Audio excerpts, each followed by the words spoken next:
Bonjour à toutes et à tous. Aujourd'hui, on va décortiquer un outil de cybersécurité qui est franchement fascinant. Imaginez un instant une intelligence artificielle qui apprend à penser comme un pirate informatique, mais pour protéger nos satellites. Eh bien, c'est exactement la promesse de l'outil qu'on va explorer ensemble. Voilà la question qui pèse des milliards. Comment on fait pour sécuriser les centres de contrôle au sol, qui sont en quelque sorte le cerveau de toutes nos missions spatiales?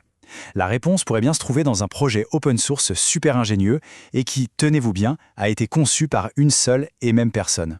Oui, parce que comme souvent dans le monde de la tech, les plus belles innovations ne sortent pas forcément des énormes labos de recherche, mais naissent plutôt de la passion d'un seul développeur. Alors c'est quoi exactement?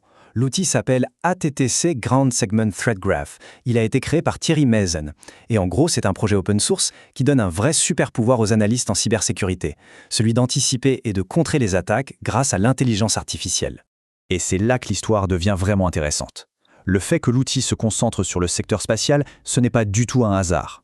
En fait, c'est une histoire très personnelle. C'est un clin d'œil à la propre carrière de son créateur qui bossait chez Space Bell Instrumentation il y a plusieurs dizaines d'années. C'est une super manière de connecter une passion de jeunesse à une technologie de pointe. Bon, alors comment ça fonctionne sous le capot? C'est là que la magie commence. L'outil est basé sur une architecture vraiment intelligente, qui mélange le meilleur de plusieurs mondes technologiques pour être à la fois ultra rapide et incroyablement précis. Le secret, c'est ce qu'on appelle un pipeline de recherche hybride. Pour faire simple, imaginez que vous cherchez une aiguille dans une botte de foin. La première étape, c'est comme utiliser un énorme aimant pour attirer tous les objets métalliques. C'est la recherche par mots-clés. C'est rapide, mais ça ramène plein de trucs qui ne sont pas l'aiguille.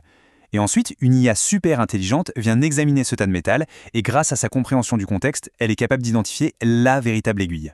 C'est exactement cette approche en deux temps. D'abord, on récupère large, puis on affine. Et c'est précisément ce qu'on voit ici. D'un côté, on a la recherche classique par mots-clés, parfaite pour trouver des correspondances exactes. De l'autre, la recherche sémantique, qui est propulsée par l'IA. Elle ne se contente pas de lire les mots, elle comprend l'intention derrière. C'est un peu la différence entre chercher voiture de sport rouge italienne et comprendre que l'on parle probablement d'une Ferrari. C'est vraiment la combinaison des deux qui rend l'outil si puissant. Voilà comment tout ça s'articule. Ça commence par l'ingestion de toutes les données de la base Mitrate et ATK, c'est un peu la bible des cybermenaces. Ensuite, l'outil construit un graphe de connaissances, une sorte de carte mentale géante, qui relie les menaces et les solutions. Quand un analyste décrit un incident, le premier moteur de recherche fait un tri rapide, et juste après, l'IA sémantique vient affiner des résultats avec une précision quasi chirurgicale. Et à la fin, l'analyste reçoit une réponse super claire et directement utilisable. Et pour se donner une idée de l'échelle, cette carte mentale n'est pas un petit dessin.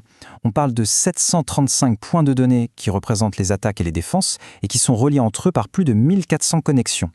C'est cette immense toile d'araignée numérique, gérée avec la bibliothèque NetworkX, qui permet à l'outil de trouver le chemin le plus court entre un problème et sa solution.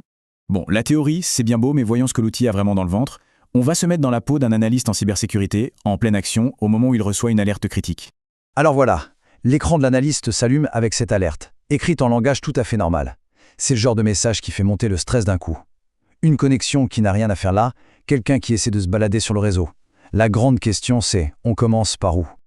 Et bam, voilà la magie de l'outil. En une fraction de seconde, il traduit cette simple phrase en un tableau d'analyse d'une clarté redoutable. Il identifie les techniques d'attaque précises comme le détournement SSH et surtout, c'est ça le plus important, il propose immédiatement les actions à mettre en place pour contrer la menace. L'analyste passe de « qu'est-ce qui se passe ?» à « ok, voilà ce qu'il faut faire », et ce, en un clin d'œil. Et toute cette analyse complexe, elle se fait en moins de temps qu'il n'en faut pour le dire, environ 200 millisecondes. Les résultats sont accessibles de deux manières, soit via une API super performante pour s'intégrer à d'autres logiciels, soit via une interface web toute simple et interactive. Bref, on a la puissance et la simplicité tout en un. Ok, maintenant, prenons un peu de recul. Qu'est-ce qui fait vraiment la force de cet outil et surtout, jusqu'où est-ce que son potentiel peut nous emmener?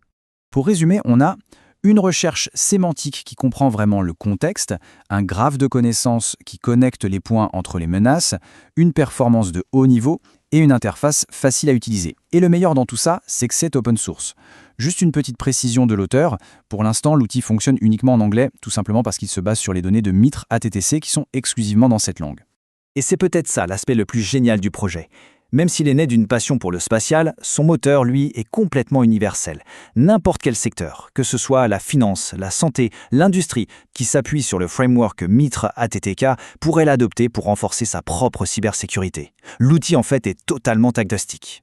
On termine avec une question qui nous projette directement dans le futur de la cybersécurité. La prochaine étape logique pour ce projet, c'est d'intégrer des données en temps réel. Imaginez une seconde le potentiel. Un système qui ne se contente plus d'analyser ce qui s'est passé, mais qui surveille et qualifie les menaces au moment précis où elles apparaissent. On est peut-être en train d'assister à la naissance d'une toute nouvelle génération d'analystes de menaces.